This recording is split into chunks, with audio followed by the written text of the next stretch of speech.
ولا شك أن محمدًا شمس الهدى إليه رغبنا مؤمنين فنشكره.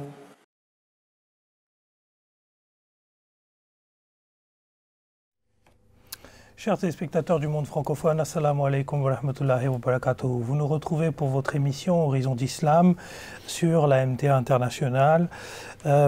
Aujourd'hui, le thème qui va nous occuper lors de cette émission est celui de...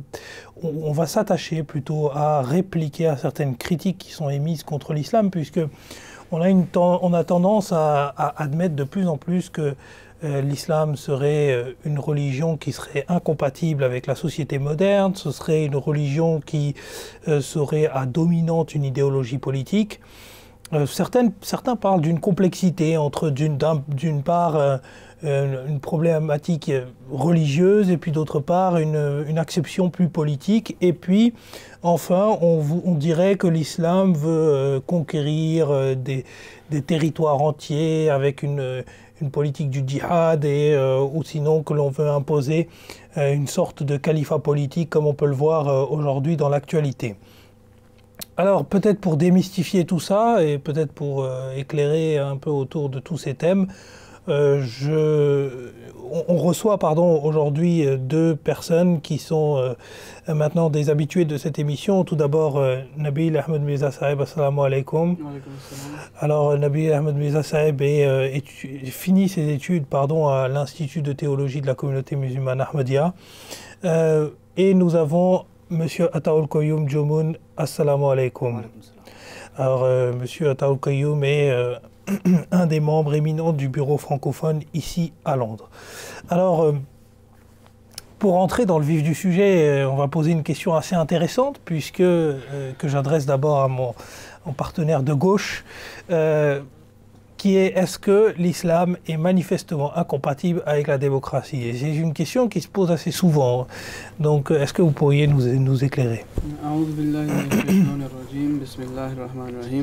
Donc c'est vrai qu'on pose souvent cette question de démocratie, et on a souvent le mot charia qui est toujours mentionné dans cette discussion. Voilà, la charia doit être en vigueur partout, tout le monde doit être musulman et on doit forcer les gens à se convertir à l'islam, le fameux gouvernement donc islamique qui est aujourd'hui souvent mis à l'avant dans les médias, etc.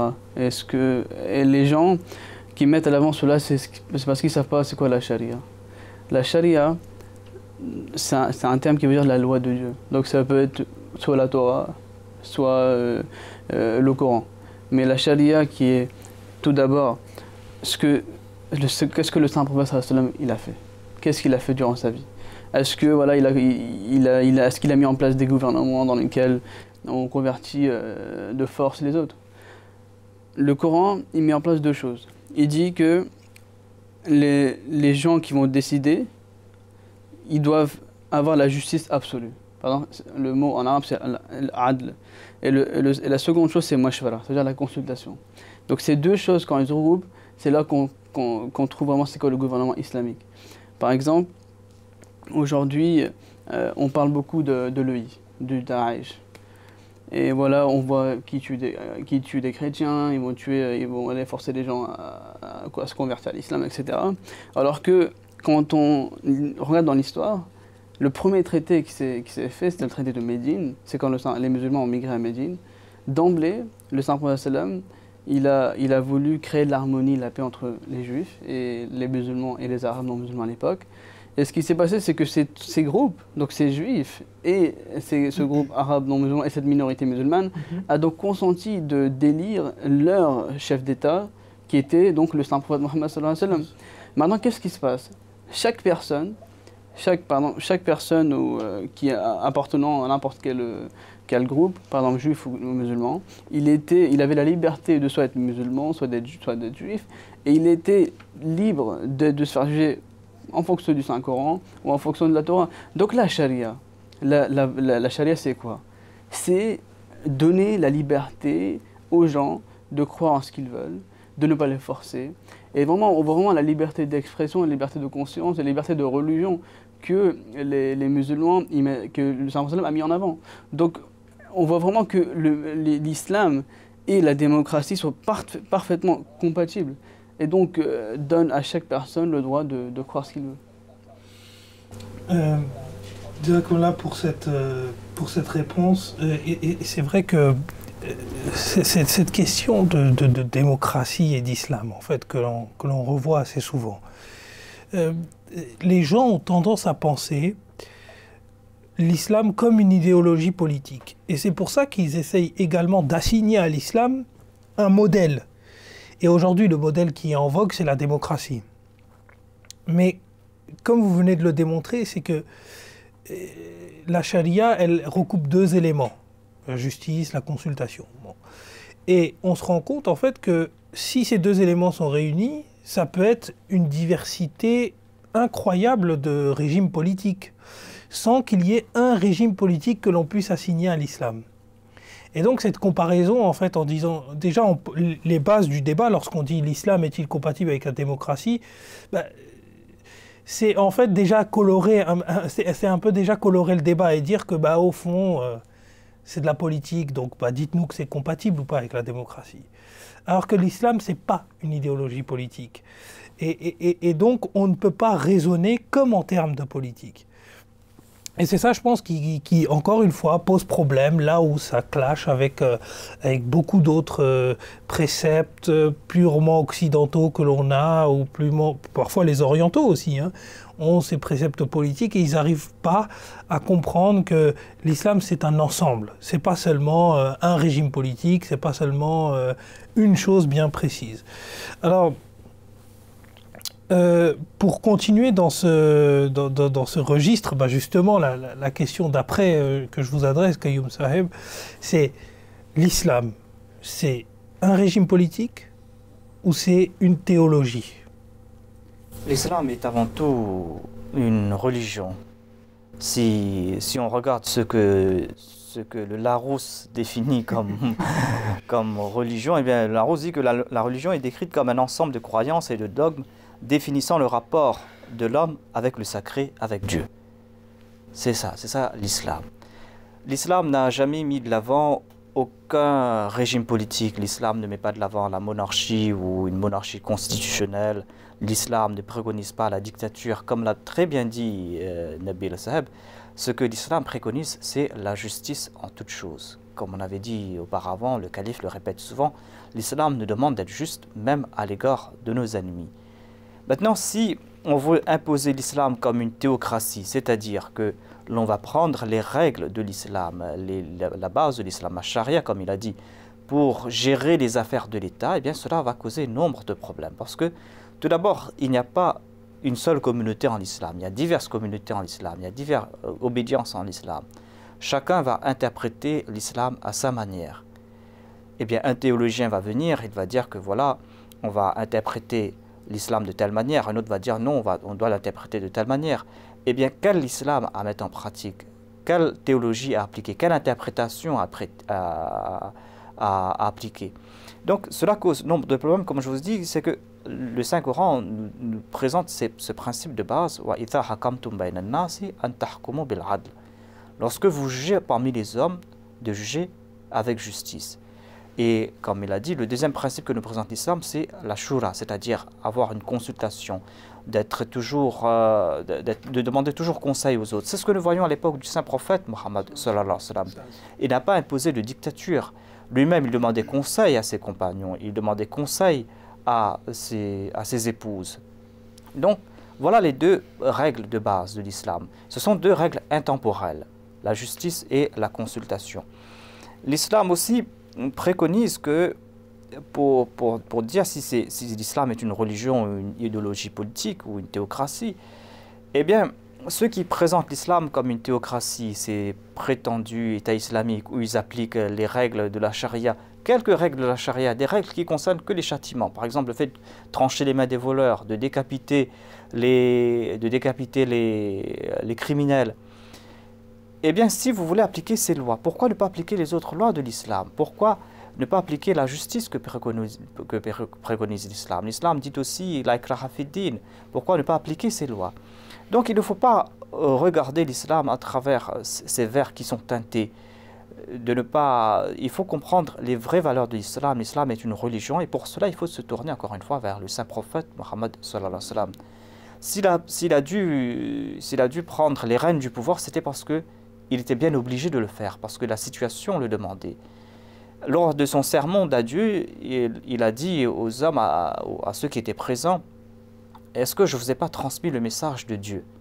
C'était ça qu'il est venu transmettre. Transmettre ce message de Dieu, c'est-à-dire rapprocher l'homme de Dieu, de faire connaître Dieu à l'homme, de le faire devenir un meilleur être humain. Dans son dernier message, son message d'adieu, il a dit que tous les hommes sont égaux, un noir n'est pas supérieur à un blanc n'est pas supérieur à un noir. Donc ce sont autant de préceptes qu'il est venu prêcher et nous voyons que le saint prophète Mohammed, sa vie, comme vous l'avez dit auparavant, sa vie est à l'exemple du saint prophète, à l'exemple du Saint-Coran. Sa vie est le Saint-Coran en pratique. Donc il faut se tourner vers le saint prophète Mohammed et voir sa vie. Et on va comprendre ce qu'est l'islam véritablement. Je voudrais aussi mentionner ici, quand on parle de théocratie, voilà, il a forcé les gens, etc.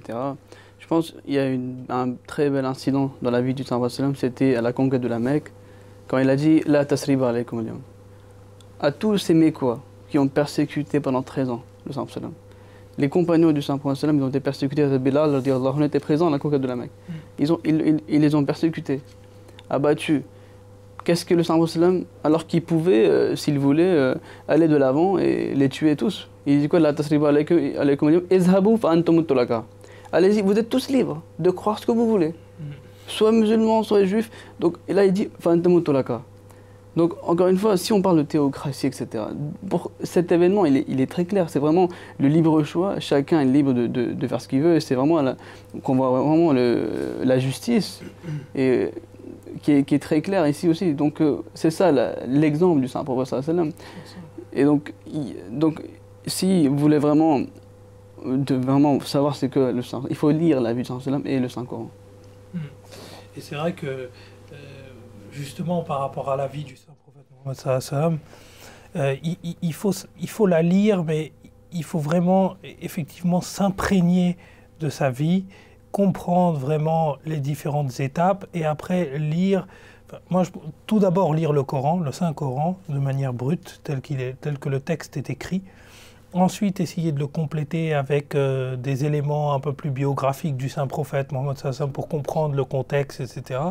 Et pour ça, je pense que vous serez d'accord avec moi, mais le deuxième calife de la communauté islamique Ahmadiyya, il a écrit un livre vraiment très intéressant qui a été traduit en français, qui s'appelle La vie de Mohammed sallallahu alayhi wa sallam. Et ce livre, en plus, il est disponible en PDF. Et il est téléchargeable sur le site www.islam-ahmadiyya.org. Donc il suffit vraiment juste d'un clic pour pouvoir comprendre l'ensemble des étapes. Et je trouve que c'est assez ludique parce que c'est expliqué vraiment par étapes. Il y a un sommaire qui est très bien fait. Vous pouvez consulter vraiment les parties que l'on veut. En tout cas, merci à tous les deux pour vos réponses sur cette question. Alors, je reste avec vous, Nabil Saeb, parce qu'on a tendance à entendre que ça à longueur de journée, ça devient quasiment agaçant au bout d'un certain temps. On dit constamment que l'islam s'est propagé avec la doctrine du djihad. Voilà, la doctrine du djihad a permis de conquérir énormément de territoires. Les musulmans font que ça à longueur de journée. Et aujourd'hui, en fait, ce qui est en train de se passer au Moyen-Orient n'est qu'une réminiscence de ce qui s'est passé auparavant. C'est-à-dire que les musulmans ont toujours conquis des territoires grâce à cela. Alors, est-ce que c'est vrai ou c'est un mythe? Donc, c'est un mythe déjà, tout d'abord pour le dire. Je vais prendre toutes les guerres, une par une, et on verra vraiment que c'est vraiment combien de prisonniers il y en a eu. Et est-ce que vraiment c'était grâce à ces prisonniers, et ces prisonniers ont été forcés à accepter l'islam, etc. Prenons la guerre de Badr. Il y a eu des prisonniers. Tous les prisonniers, ils ont été libérés. Guerre de Uhud, il n'y en a pas eu. À la guerre du Fossé, il n'y en a pas eu. À la guerre de Khaybar, il y en a pas eu. Il y en a eu, c'était des juifs, mais ils avaient le droit, ils étaient libres de faire ce qu'ils veulent. Après, quand on arrive à la guerre de Banu Mustalik, le Sallam s'est marié à l'une des filles de Hadad Juwayriya radiallahu anha. Quand il s'est marié, comme tous les prisonniers qui étaient venus, ils étaient donc devenus la famille de Hadad Juwayriya radiallahu anha, tous ces prisonniers ont été libérés. Djangir Khaybar, c'était pareil. Le Sallam s'est marié avec Hadad Safia. Tout le monde était libéré. Conquête de la Mecque, tout le monde était libéré encore une fois. Si vraiment les musulmans, ils faisaient le djihad pour conquérir des territoires, pour faire convertir les gens à l'islam, ils sont où les prisonniers? Où est l'histoire? Où sont les références? C'est encore une fois une accusation qui est faite sur l'islam, alors que l'histoire, elle est claire. La vie du Sallam, elle est très claire. Et maintenant, le mot djihad, j'aimerais aussi le mot djihad, à chaque fois, il est mal compris. Toujours utilisé pour dire une guerre, pour aller tuer l'ennemi. Le mot djihad vient du mot jahada. Jahada, ça veut dire quoi? Faire des efforts. Et ce mot, il a été utilisé plusieurs fois par le Sallam. Par exemple, il est dit que le meilleur djihad, c'est quoi le djihad? Une fois, un compagnon lui a dit, ah, pour toi, le djihad, c'est quoi? Bah, faire le pèlerinage. Pour toi, le djihad, prends soin de tes parents. Et une fois, Imam Ja'far Sadiq, lui, il dit qu'une fois, le Sallam, il a envoyé un groupe de personnes pour une guerre. Quand ils sont revenus, le Sallam a dit, très chanceux sont ceux qui viennent de faire le petit djihad. C'est-à-dire le djihad qui était de se battre. Et ils sont chanceux parce que maintenant, ils vont faire le grand djihad. Les compagnons ont demandé au prophète de Dieu, c'est quoi le grand djihad? Il a dit, c'est le djihad contre soi-même. C'est faire des efforts contre soi-même, contre ses désirs personnels. Donc le djihad, c'est ça. Et l'histoire, comme je viens de vous le dire, que l'islam s'est jamais propagé par la force ou c'était pas pour conquérir le territoire. Et je voudrais aussi présenter des versets du Coran qui seront très clairs que voilà, c'est pas d'aller se battre et même la permission de guerre. Le Coran dit que la permission de se battre est accordée uniquement contre ceux qui ont commencé la guerre. Donc la permission, on n'a même pas le droit de commencer une guerre, pour rien. Et il y a même un verset qui dit que vous n'avez pas le droit de prendre des prisonniers en dehors de guerre, encore une fois. Et il y a un verset qui est assez clair, qui dit qu'il ne faut pas convoiter les richesses des autres. Donc le musulman, il enjoint de ne pas aller, si quelqu'un est riche, il ne faut pas convoiter ses richesses, il ne faut pas regarder que maintenant il faut que je prends tout ce qu'il a.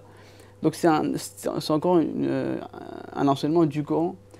Et le Sallam n'a jamais été contre le Coran, c'est vraiment le Coran personnifié. Encore une fois, donc ça c'est les enseignements d'islam, c'est ce que l'histoire dit, et ce que vraiment le djihad aujourd'hui, ça ne veut pas dire une guerre, et ça veut dire une guerre défensive. Comme je viens de dire, qu'ils n'ont même pas le droit de commencer une guerre. Donc voilà, donc pour les personnes qui veulent s'instruire à l'islam, il faut vraiment, au lieu d'écouter ce qu'il y a à la télé, ce que vous avez devant vous, il faut aller faire ses recherches et de voir que pourquoi, si c'était le cas, pourquoi tous les musulmans ne font pas ce djihad. Aujourd'hui, si ce djihad, c'était vraiment important, pourquoi nous on ne le fait pas? On est assis aujourd'hui en train de vous présenter la vraie image de l'islam. Pourquoi on cherche à vous présenter l'image de l'islam? Donc, la majorité des musulmans ne le font pas. Et c'est ce qu'aujourd'hui, que les personnes qui regardent aujourd'hui cette émission, ce qu'ils doivent se dire que, écoutez, c'est vrai, que maintenant aller faire leur recherche et de ne pas mettre tout le monde dans le même tas. Alors, justement, pour aller faire leurs recherches, il y a un livre assez intéressant qui a été écrit par le fondateur de la communauté islamique Ahmadiyya, qui s'appelle Mezarullah Mehmed, et qui a écrit un livre qui avait vraiment fait sensation à son époque, et qui, en fait, je pense qu'il est assez atemporel dans sa qualité, qui s'appelle Le gouvernement britannique et le djihad, et qui comprend vraiment l'ensemble de ces versets analysés et réanalysés.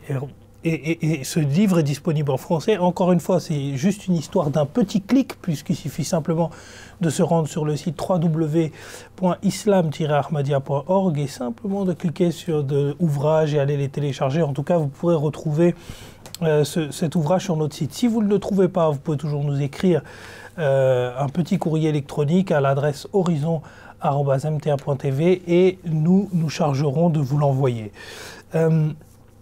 On va changer peut-être d'optique simplement. On était là sur une question sur la question de savoir si l'islam enjoignait le djihad dans le but de conquérir le monde. Mais est-ce que Quyoum Sab, force accroché et tiré par l'actualité, est-ce que l'islam désire établir un califat pour justement, encore une fois, conquérir le monde? Eh bien, encore une fois, il faudra se tourner vers ce qu'avait pratiqué le saint prophète Mohammed, paix soit lui, ainsi que ses califes bien guidés. Pour revenir, pour nous rappeler, c'est que quand le saint prophète Mohammed est décédé, eh bien, il y a eu après lui les 4 califes bien guidés, c'est-à-dire Abu Bakr, Omar, Othman et Ali, qui étaient ses grands compagnons et qui, après le décès du saint prophète Mohammed, lui, ont pris les rênes de l'islam, ont maintenu l'islam, les musulmans sur le droit chemin, et ils ont guidé les musulmans sur le droit chemin. Le saint prophète Mohammed, il avait prophétisé l'établissement de ce califat.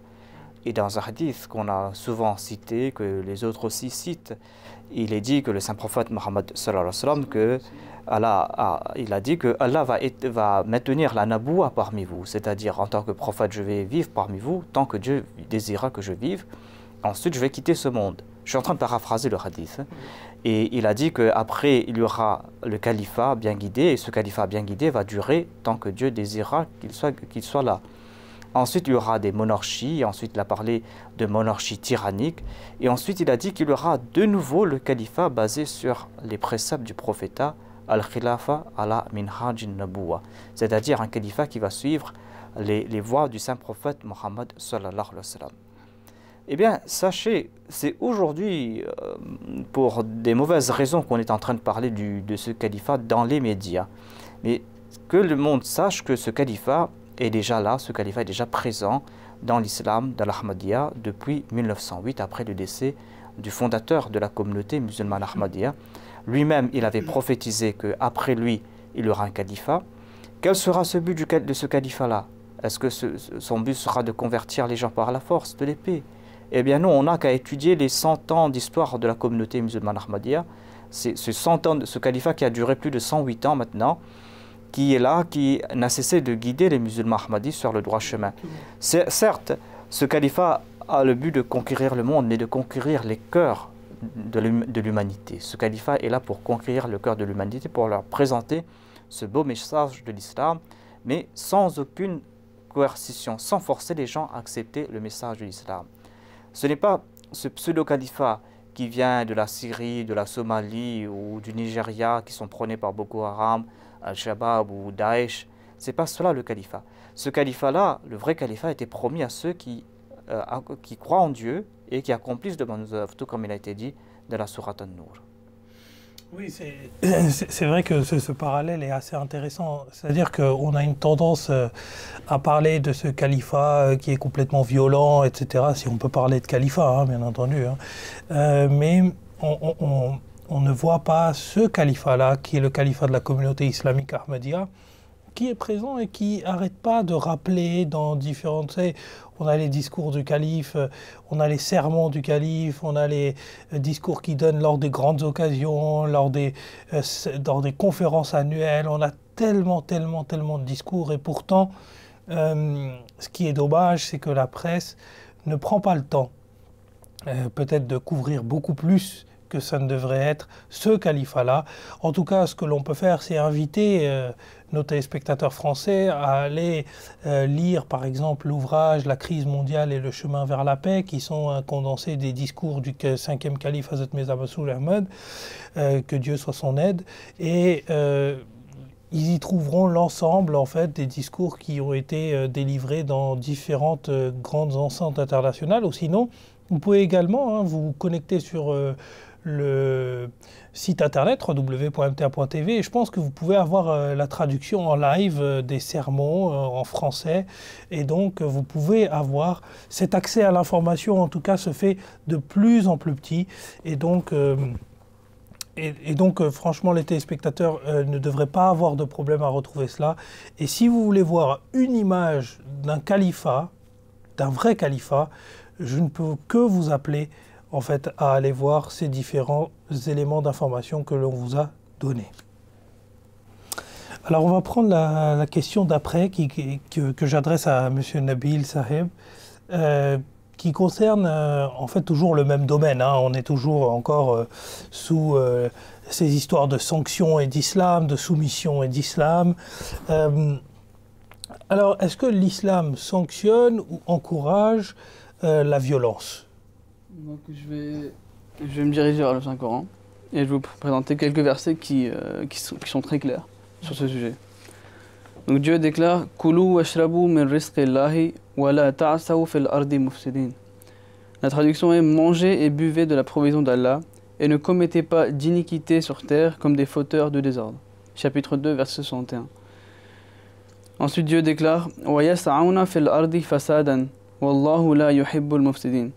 Et ils cherchent à créer le désordre sur la terre. Et Allah n'aime pas ceux qui créent le désordre. Chapitre 5, verset 65. Puis dans un autre endroit, Dieu déclare وَلَا تُفْسِدُوا فِي الْأَرْضِ بَعْدَ إِصْلَاحِهَا وَدَعُوهُ خَوْفًا وَطَمَعًا إِنَّ رَحْمَةَ اللَّهِ قَرِيبٌ مِنَ الْمُحْسِنِينَ.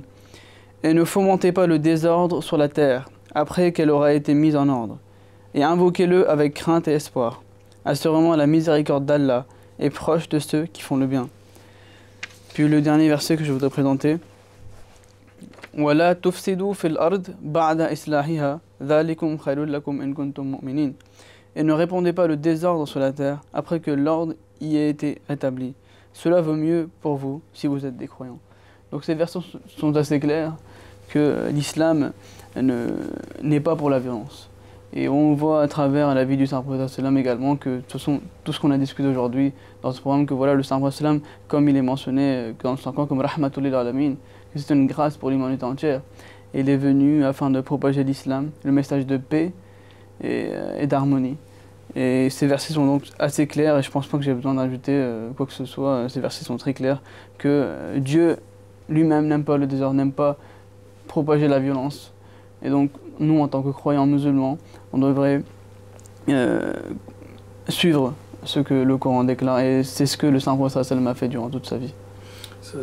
Alors, en fait, justement, pour rester sur ce que vous venez de dire et le mettre en perspective peut-être avec ce que l'on a dit avant, alors ce qui est intéressant, c'est que lorsqu'on pose cette question, est-ce que l'islam encourage la violence, ce qui est intéressant, c'est de voir que ce verset que l'on n'arrête pas de citer depuis la dernière fois, en disant que à chaque fois qu'il y a un problème entre vous, favorisez toujours la justice. Je ne sais plus très bien exactement les mots de ce verset, mais on voit que si vraiment le Coran fondamentalement vous encourageait la violence, ici on verrait que dès lors qu'il y a un problème, ça serait plutôt allez-y, tabassez-vous et puis bagarrez-vous entre vous, quoi. Mais on voit que c'est tout à fait le contraire. Et on a expliqué, et ça c'est pour les téléspectateurs, hein, qui, lorsque généralement on envisage cette question de la sanction ou de la violence dans le Saint-Coran, c'est plus par référence à ces versets que les gens n'ont pas compris, qui sortent de tout leur contexte, qui n'essayent pas de recontextualiser les choses ou qui n'essayent pas de comprendre la philosophie qu'il y a derrière ces versets, et qu'ils essayent de mettre en avant comme étant voilà, une loi générale et absolue dans le Saint-Coran et qui fait foi et qui témoigne de tout le Saint-Coran en lui-même, alors que le Saint-Coran est riche de tellement d'autres versets. En fait, on a tendance à avoir une lecture toujours très biaisée du Saint-Coran, et en plus d'être biaisée, elle est fausse. Parce qu'on ne peut pas comprendre le Saint-Coran comme étant simplement des versets isolés. Il faut nécessairement le comprendre dans sa dynamique globale et générale. Jazakallah pour cette réponse. Vous voulez peut-être ajouter quelque chose comme ça? Donc, la situation du monde musulman ne cesse de s'empirer depuis quelques années avec ce qu'on appelle, entre guillemets, le printemps arabe, avec le prétendu État islamique qui est en train de commettre des exactions contre des innocents, contre des musulmans, contre beaucoup, qui est en train de commettre donc ces exactions un peu partout dans le monde. Et pour un non-musulman, en voyant tout cela, eh bien, l'image qu'il aura de l'islam, c'est une image effroyable. Quand on va lui présenter, quand on va lui parler du Coran, quand on va lui parler de l'islam des musulmans, c'est sûr que l'islam fait peur. Donc nous demandons aux musulmans de retourner vers cet l'islam véritable qui a été ramené par l'entremise de Hadrat Mirza Ghulam Ahmad al-Islam de Qadian, le Messie promis, le Mahdi promis. On est en train d'attendre donc ce Mahdi hypothétique qui ne viendra pas, ce Mahdi sanguinaire qui ne viendra pas. On en avait parlé à l'instant du califat. Eh bien, le califat, il a été promis à ceux qui croient et qui font de bonnes œuvres. Ceux que commettent Al-Shabaab, est-ce qu'ils sont en train de commettre de bonnes œuvres? Est-ce que c'est cela la définition des bonnes œuvres? Ce que commet Daesh, est-ce que c'est cela les bonnes œuvres? Le fait de tuer des innocents, de brûler des innocents. Ils sont en train de commettre des crimes atroces qui ne sont même pas mentionnés dans le Saint-Coran. Ces atrocités sont en train... Il n'y a même plus de description, on n'a même pas de mots pour décrire ces atrocités. Et malheureusement, tout cela devient monnaie courante maintenant. C'est presque ordinaire maintenant, ces atrocités. Donc nous demandons aux musulmans, s'il vous plaît, retournez vers les sources, retournez vers l'islam. Et tournez-vous vers cet imam al-Mahdi qui est venu, ce Messie qui est venu, après qui le califat a été établi. Le califat ottoman, qui était le dernier califat qui a existé donc avant l'établissement de la communauté ahmadiyya, eh bien en 1908, ce califat ottoman a été, disons, destitué. C'était en Turquie, donc un groupe de jeunes Turcs, qu'on appelle les jeunes Turcs, c'est un groupe politique, donc qui ont mis fin au califat en 1908. C'est à partir de 1908 qu'a débuté la fin du califat, et ce califat ottoman a été aboli en 1923. Donc, quand le début du déclin de ce califat a débuté donc en 1908, c'est en 1908 qu'a été établi le califat au sein de la communauté musulmane ahmadiyya. C'est en 1908 qu'est décédé le Messie promis, et c'est, comme l'avait dit ce hadith, le saint prophète Mohammed lui avait déclaré qu'il aura le califat suivant la voie du prophète al-Khilafa ala minhaj an-Nabuwwa. Ensuite, il s'est tu, ce califat va durer. Et au risque de se répéter, eh bien, nous demandons aux musulmans de se tourner vers ce véritable califat pour voir ce qu'il en est véritablement et de suivre donc ces véritables enseignements de l'islam qu'il est en train de prôner. C'est vrai que c'est un appel de force que l'on fait, force encore une fois à toute proportion gardée, c'est pas une contrainte, hein, mais on appelle avec force à regarder du côté des écrits du Messie promis, le fondateur de la communauté musulmane ahmadiyya. On leur demande de ne pas tomber dans les idées reçues, d'aller un peu plus loin, puisque c'est également ces mêmes idées reçues qui avaient empêché les Mécois d'accepter le saint prophète de l'islam. C'est également ces mêmes idées reçues qui pourraient empêcher les musulmans aujourd'hui d'accepter l'imam Mahdi, qui est la promesse du saint prophète. Donc allez au-delà de vos idées reçues, allez au-delà de tout ce que l'on peut vous dire et faites ce chemin vous-même. Moi je pense que individuellement faire ce chemin vers la connaissance, il n'y a rien de mieux. Prier, prier et prier encore, parce que si l'état du peuple musulman est aujourd'hui ainsi, c'est impossible que Dieu ait laissé le peuple musulman sans aucune issue de secours, quoi. C'est pas possible. Sinon, on ne serait pas cette religion universelle. On n'incarnerait pas le beau message que le prophète de l'islam est venu incarner. Donc il y a nécessairement une porte de sortie. Cette porte de sortie, nous, on vous donne les clés pour la retrouver. Maintenant, c'est à chacun de faire ce pas, c'est à chacun de faire cet effort sur lui-même pour aller le chercher. Et notamment dans cette quête-là, si vous avez des questions, il ne faut pas hésiter à les écrire à notre équipe qui, vous le voyez, se démène vraiment toute la semaine pour essayer de récolter vos questions, essayer d'y répondre, retrouver les sources.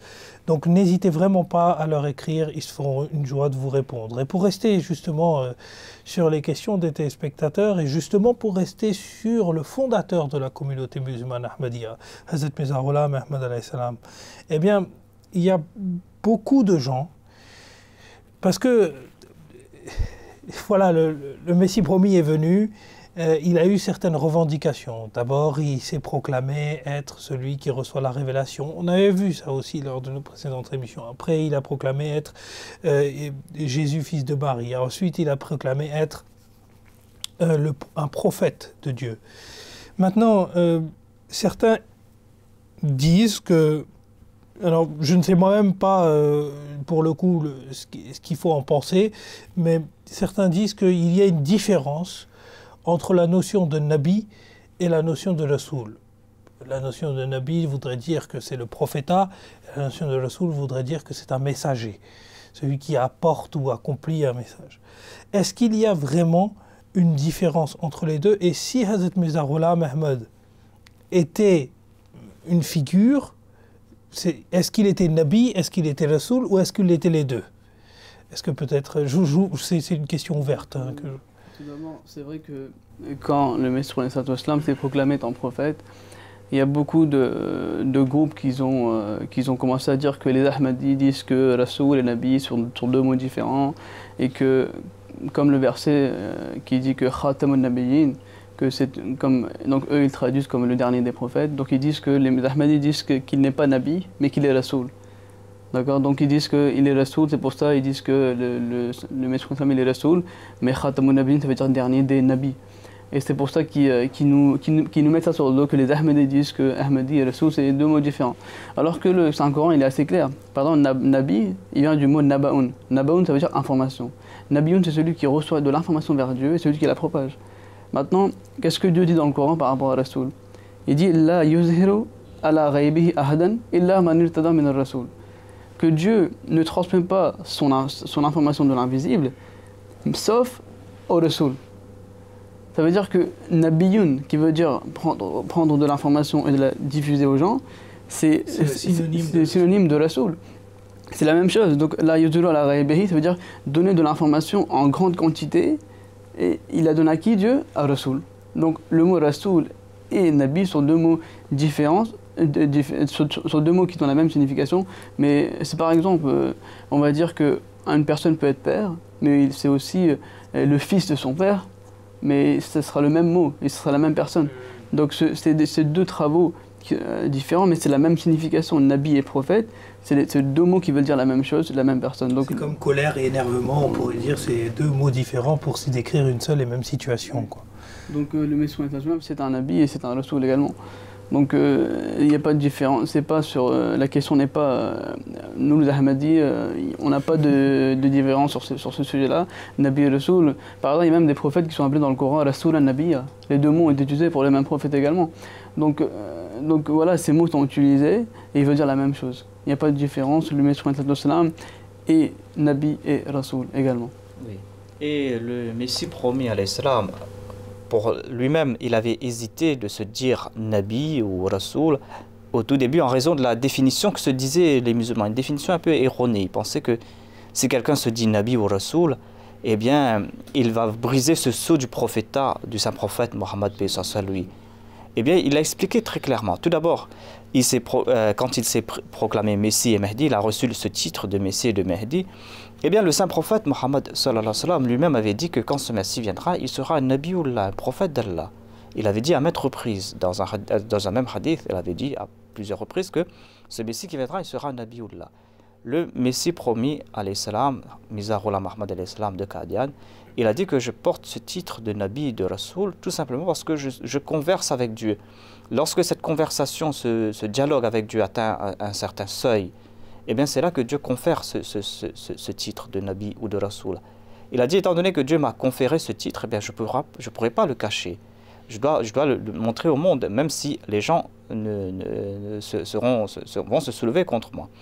Et nous avons vu que la plupart des adversaires de la communauté musulmane ahmadiyya au cours de ces 100 ans et plus, eh bien, ils ne cessent de répéter cela à foison, que voilà, vous n'acceptez pas le saint prophète Mohammed comme le dernier prophète,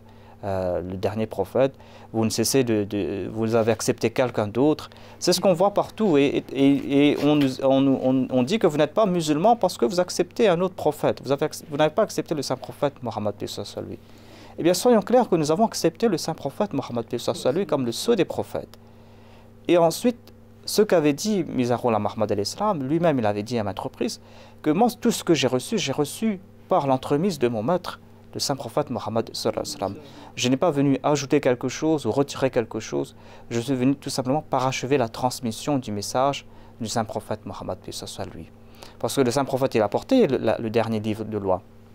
Mais à son époque, son message n'a pas atteint les confins de la terre. À son époque, il n'y avait pas tous ces moyens de communication pour transmettre son message.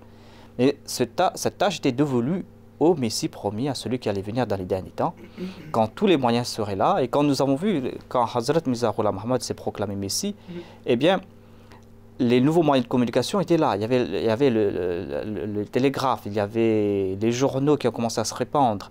Eh bien, il a profité de tous ces moyens qui étaient là pour transmettre le message de l'islam. Il l'a transmis jusqu'en Amérique, partout. Et sa mission, toute sa vie, sa mission, c'était de prêcher le message de l'islam, de prouver la grandeur du saint prophète, sallallahu alayhi wa sallam.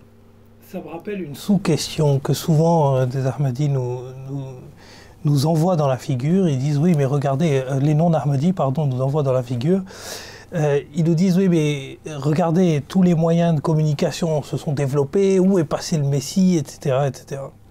Mais on voit que, comme vous l'avez dit, enfin, vraiment dans les prémices du début des communications, le télégraphe, c'est vraiment au départ. C'est la base qui a permis ensuite de développer avec le Minitel, etc., quoi, tout ce qu'on a connu avant.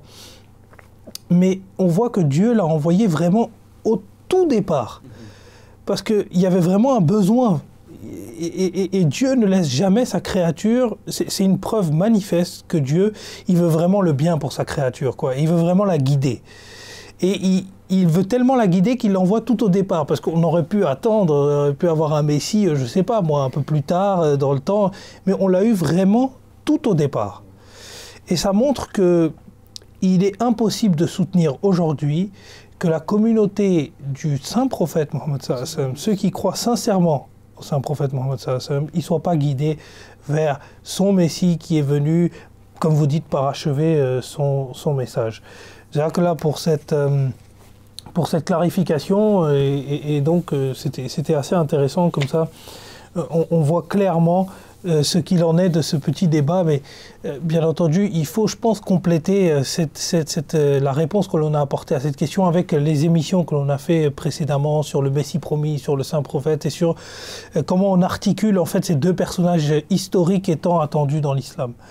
Je vais poser la deuxième question qui est celle de monsieur Idriss Koné de France, notre habitué, notre top 10 en fait des questions, qui se pose une question qui fondamentalement est posée, et je pense que là ça va intéresser même les enfants musulmans, puisque vous savez aujourd'hui on a beaucoup de débats sur la question des menus de substitution, sur des questions de laïcité, etc. C'est un débat plutôt franco-français. Plutôt franco-français, c'est vrai.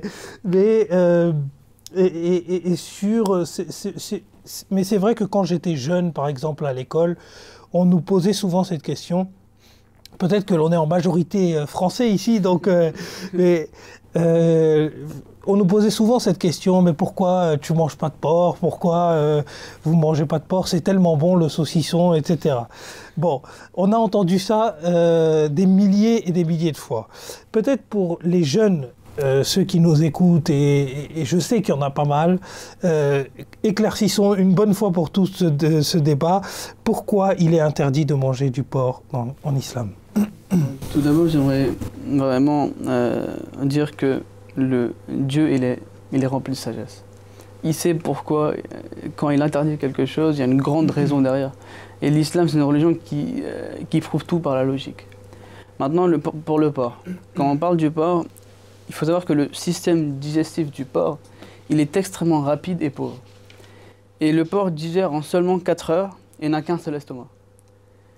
Contrairement aux animaux qui sont permissibles, qui sont permis.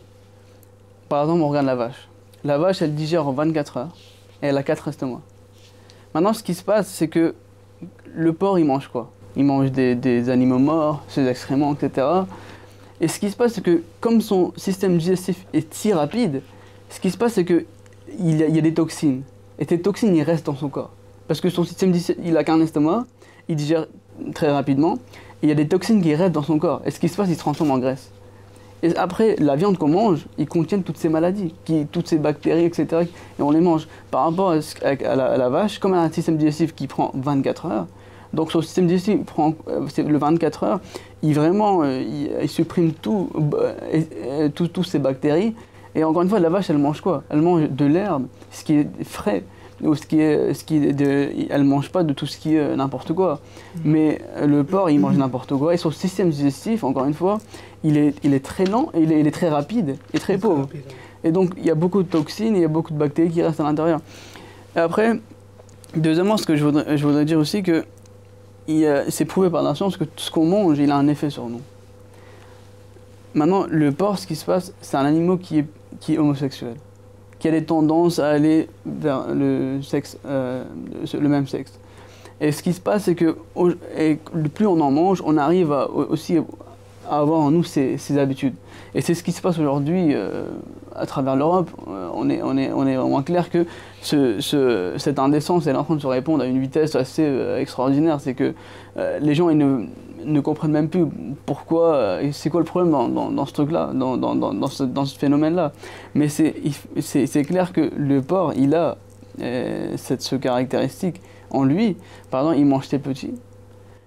Et aujourd'hui, quand on regarde les maisons de retraite, etc., on voit vraiment que voilà, ça aussi, ça augmente également. Donc ce qu'on mange, il a aussi un effet sur nous. Et c'est ce qui est en train de se passer aujourd'hui. Maintenant, donc le porc, l'interdiction du porc est logique et c'est remplissagère. Encore une fois, c'est pas une chose qui est illogique ou qui est pas. Je voudrais dire aussi que ne pas manger de porc, eh bien, c'est pas grand-chose, quoi. Parce que Dieu nous a permis de manger beaucoup de choses. Il nous a rendu licite tout ce qui est fruits de mer. Il nous a rendu licite tous les poissons. Il nous a rendu licite d'autres animaux à manger. Donc c'est pas qu'on est obligé de manger du porc à chaque fois. C'est pas que si on mange pas de porc, on va mourir de faim. Mais c'est vrai aussi que, vous voyez, la sagesse du Saint-Coran, je voulais vous dire là-dessus, le Saint-Coran nous permet d'en consommer du porc. Quand on est en danger extrême, quand il n'y a rien à manger, quand notre survie en dépend, voilà donc la sagesse de Dieu, voilà donc la sagesse du Saint-Coran. C'est-à-dire, il y a toujours cet équilibre.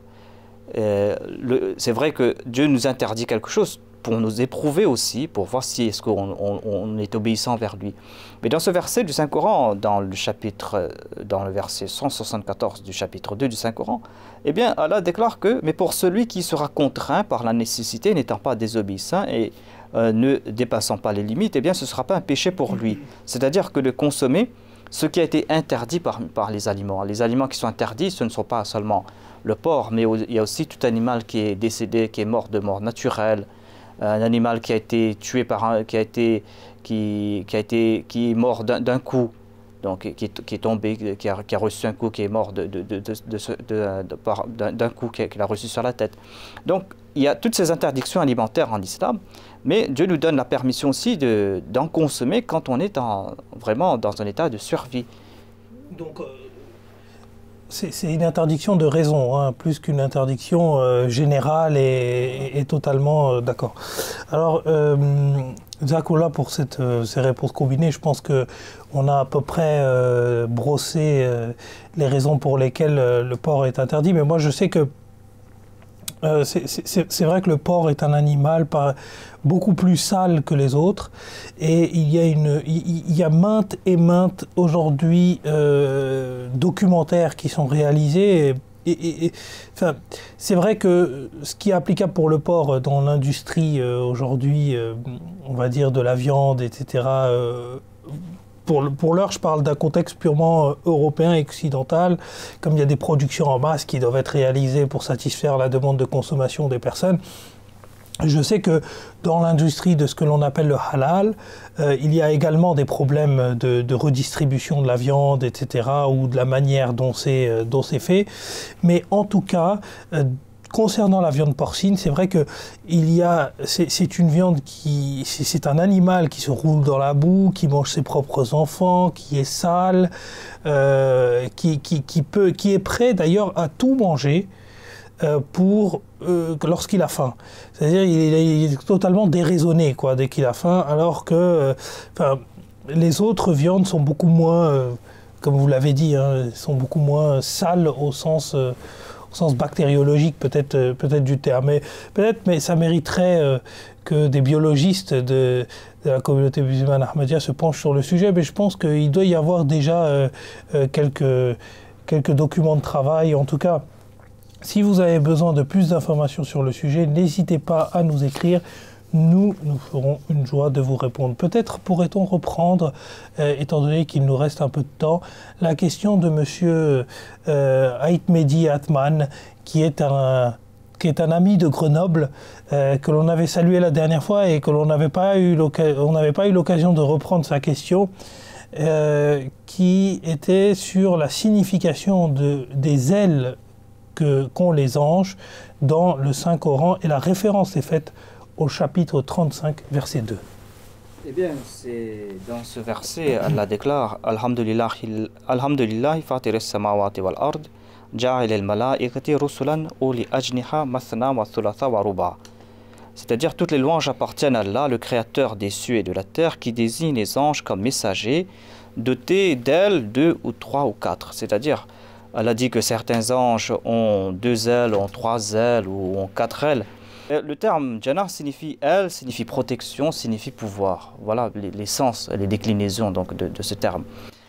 Dieu dit dans ce verset qu'il envoie des anges les anges ont des missions.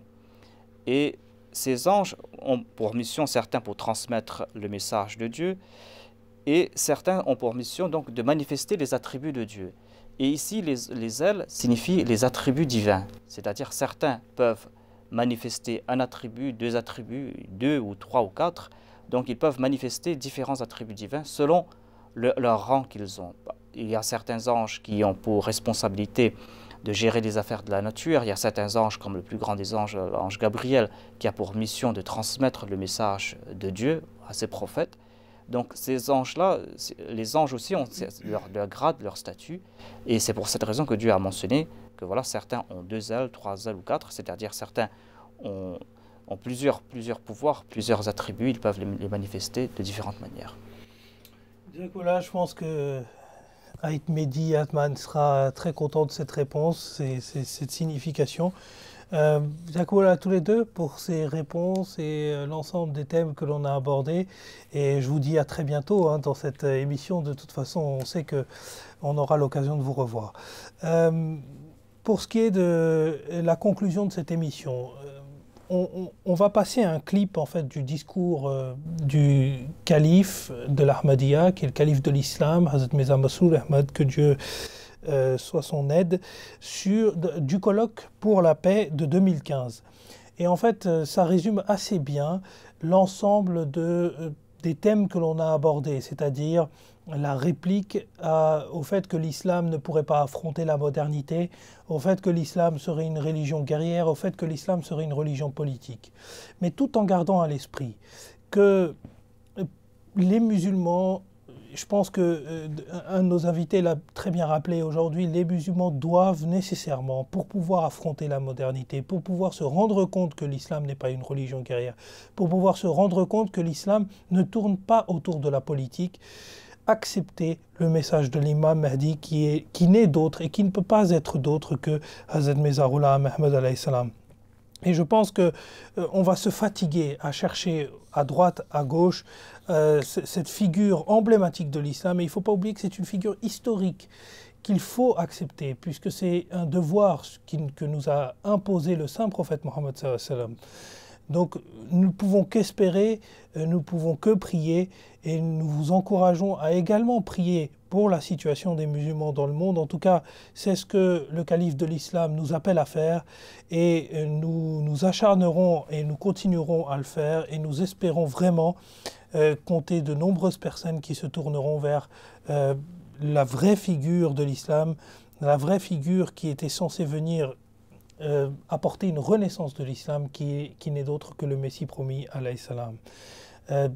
D'ici à la prochaine fois, en mon nom et au nom de mes invités, assalamu alaikum wa rahmatullahi wa barakatuh. And here in Europe, certain broad-minded politicians and religious leaders have also reacted responsibly to the terrorist attacks falsely perpetrated in the name of Islam. For example, in January, as I'm sure you will all be aware, terrorists attacked the offices of the magazine Charlie Hebdo in Paris. It was a horrifying attack and completely against the teachings of Islam. Arose in the days that followed. Pope Francis said that we should not provoke one another or insult each other's faith. He said that the dignity of each faith and religion should be respected and that we should speak for the common good.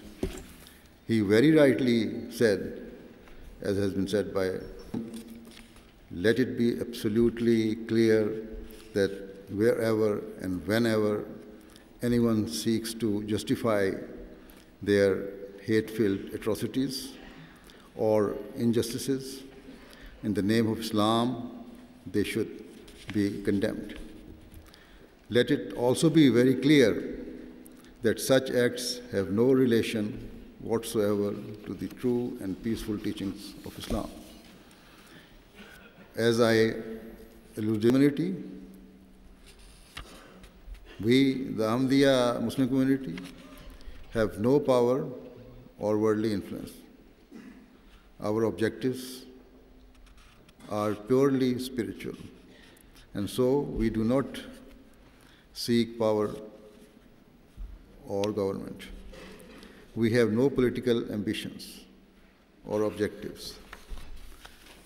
As a religious community, we desire only that the world comes to recognize its Creator and that people fulfill the rights of one another.